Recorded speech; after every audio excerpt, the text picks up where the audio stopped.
ये जो तस्वीर देख रहे हैं, ये तस्वीर इस वक्त तुर्की को बड़े टेंशन में डाल रही है। भारत के वायुसेना चीफ ग्रीस पहुंचे हैं और ग्रीस पहुंचने का कारण भी बहुत ही ज्यादा बड़ा है, तुर्की को टेंशन में डालने वाला है। जानेंगे क्या भारत ने तुर्की के खिलाफ अब ऑपरेशन शुरू कर दिया है। वहीं दूसरी तरफ तुर्की को बड़ी बेइज्जती का सामना भी करना पड़ रहा है। भारत ने डबल झटका तो दिया है, साथ ही साथ इंडोनेशिया ने भी एक झटका दे दिया है। हमेशा की तरह वर्ल्ड मिरर के इस एपिसोड में जानने को मिलेगा बहुत कुछ। आइए जानते हैं इन खबरों को विस्तार से। हाल ही में तुर्की को एक के बाद एक कई झटके मिलते दिख रहे हैं। सबसे पहले तो पीएम मोदी जब साइप्रस पहुंचे थे और साइप्रस में ये तस्वीरें वायरल हुई थी। पीएम मोदी साइप्रस के राष्ट्राध्यक्ष के साथ पहुंच गए थे ग्रीन लाइन पर और यहाँ पर ये तस्वीरें खिंचवाई थी। तभी समझ में आ गया था कि तुर्की के लिए अब भारत के प्लान बनने शुरू हो गए हैं। तुर्की वैसे भी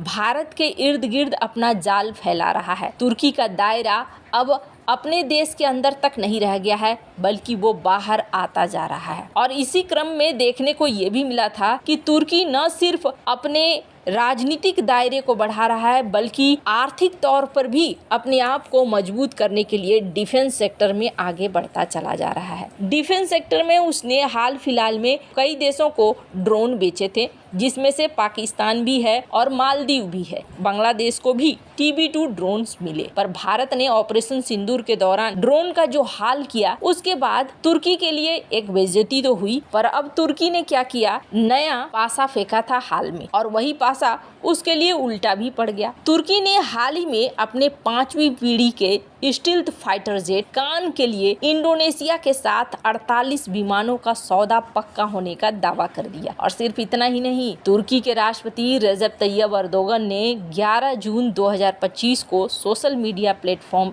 एक्स पर घोषणा कर दी कि इंडोनेशिया के साथ हमारे $10 बिलियन का सौदा हुआ है और ये तुर्की के डिफेंस इंडस्ट्री के लिए एक ऐतिहासिक उपलब्धि है। उनके मुताबिक इन 48 कान विमानों का निर्माण तुर्की में होगा, जिसमें इंडोनेशिया की क्षमताओं का उपयोग किया जाएगा। तुर्की एरोस्पेस इंडस्ट्री के CEO मेहमत ने ये दावा कर दिया कि पेरिस एयर शो के दौरान ये सौदा तुर्की के और इंडोनेशिया के बीच में हुआ है। तो तुर्की के कान विमान पर देखो कितना ज़्यादा भरोसा दिखाया गया। उन्होंने ये भी कहा कि कान विमान के लिए हम सऊदी अरब से भी बात कर रहे हैं, UAE से भी बात कर रहे हैं और अन्य खाड़ी देशों के साथ भी बातचीत कर रहे हैं। लेकिन हाल ही में इंडोनेशिया ने तुर्की के इस दावे को खारिज कर दिया। इंडोनेशिया के रक्षा मंत्रालय के प्रवक्ता ने कहा कि नहीं, 48 कान विमानों की खरीद का कोई अंतिम समझौता नहीं हुआ है। उन्होंने कहा कि 11 जून 2025 को जकार्ता में इंडो डिफेंस 2025 प्रदर्शनी के दौरान सिर्फ एक MOU साइन हुआ है, जिसमें विमानों की संख्या या शर्तों का कोई जिक्र नहीं है। इंडोनेशिया ने कहा कि 48 विमानों की संख्या केवल उनकी वायुसेना की जरूरतों को दिखलाता है, न किसी अंतिम आदेश की पुष्टि है। इस खंडन ने तुर्की के दावे को एक प्रचार स्टंट के रूप में उजागर किया कि आखिर तुर्की के राष्ट्रपति को ये कहने की क्या जरूरत पड़ी। तो दरअसल तुर्की अपने कान विमान को दिखलाना चाहता है कि देखो ये अमेरिका के F-35 के बराबर है, लेकिन सस्ते में है। और तुर्की ये दिखलाना चाह रहा था कि देखो बहुत ज़्यादा बड़ा हमें ऑर्डर मिल चुका है। कान जिसे पहले TFX के नाम से जाना जाता था, तुर्की का पहला स्टील्थ फाइटर जेट है, जिसे तुर्की एरोस्पेस इंडस्ट्री द्वारा बनाया जा रहा है। इसका पहला उड़ान 21 फरवरी 2024 को हुआ था। अभी हालांकि ये पूरी तरीके से बना नहीं है और इस पर काम चल ही रहा है। इसके कई पार्ट्स अभी भी बाहर के हैं, खास तौर पर इंजन भी इसका जनरल इलेक्ट्रिक का है, F110 द्वारा संचालित होता है ये। खैर, भारत भी अपने तेजस विमान को लेकर दुनिया में प्रचार कर रहा था,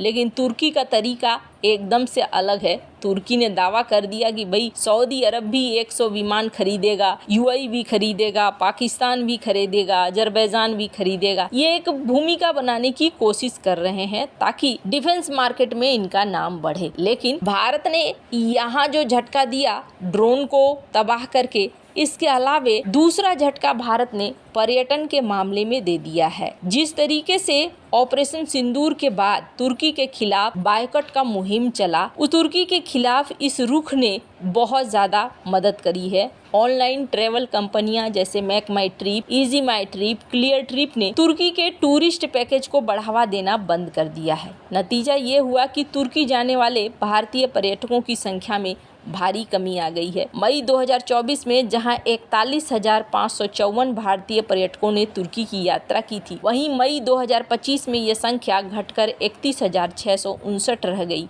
जो कि 24% की गिरावट को दिखलाती है। इस बहिष्कार ने तुर्की की इकोनॉमी, खासकर पर्यटन क्षेत्र को बड़ा झटका दिया है। इसी दौरान ये भी देखने को मिल रहा है कि मिडिल ईस्ट में ईरान और इजराइल का जो टेंशन बढ़ा, तो भारत की विमानन कंपनियां भी प्रभावित हुई और इस वजह से भी कई उड़ानें रद्द हुई हैं। अब तुर्की की इकोनॉमी और तुर्की के डिफेंस मार्केट के अलावे भी एक बड़ा एक्शन भारत ने लिया है, जिसको लेकर ये कहा जा रहा है कि क्या ऑपरेशन सिंदूर के दौरान पाकिस्तान की मदद करने वाले तुर्की के खिलाफ भारत का ऑपरेशन शुरू हो गया है। ये सवाल इसलिए उठ रहे हैं क्योंकि भारतीय वायुसेना के प्रमुख अमरप्रीत सिंह ग्रीस के दौरे पर पहुंचे और ग्रीस और तुर्की के बीच के रिश्ते काफी खराब रहे हैं। लंबे समय से मांग उठ रही थी कि तुर्की को काउंटर करने के लिए भारत को ग्रीस के साथ सैन्य सहयोग बढ़ाने चाहिए। ग्रीस पहुंचने पर भारतीय वायुसेना के प्रमुख AP सिंह का स्वागत हेलेनिक एयरफोर्स के चीफ लेफ्टिनेंट जनरल ने किया है। दिखने में ये यात्रा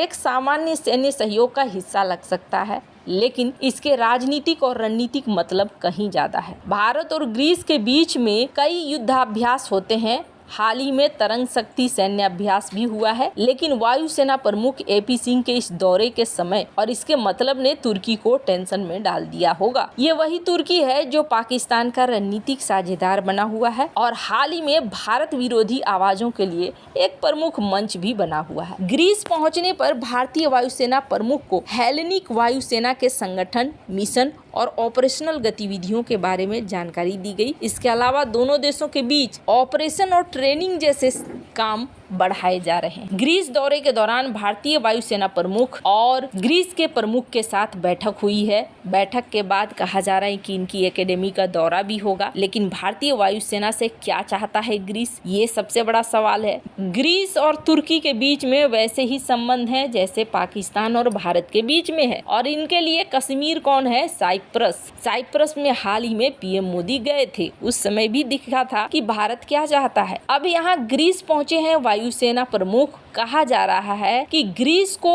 और भारत के ऑपरेशन सिंदूर से ऑपरेशनल जानकारियां और रणनीति जानना है। ग्रीस सिटी टाइम्स के मुताबिक ग्रीस की वायुसेना चाहती है कि भारतीय वायुसेना उसके साथ पाकिस्तान के खिलाफ चलाए गए ऑपरेशन के बारे में जानकारियां शेयर करे, ताकि उसे भी अपनी वायुसेना को एडवांस बनाने में मदद मिले। आपको बता दें कि तुर्की और ग्रीस के बीच संबंध सालों से काफी तनावपूर्ण रहे हैं, चाहे वो साइप्रस विवाद हो, एजियन सागर में नौसैनिक टकराव हो या दोनों देशों की वायुसेना के बीच हवाई संघर्ष हो। तुर्की ग्रीस को सामरिक खतरा मानता है और पूर्वी भूमध्य सागर में ग्रीस की गतिविधियों पर बार बार आपत्ति जताता रहता है। भारत का ऐसे समय ग्रीस के साथ सैन्य सहयोग बढ़ाना और वायुसेना प्रमुख का दौरा करना निश्चित रूप से अंकारा के लिए एक बड़ा कूटनीतिक संकेत है। आपको क्या लगता है? इन सब मामले में आपकी क्या राय है? कमेंट कर जरूर बताएं। जल्द मिलते हैं अगले वीडियो में नई खबर के साथ।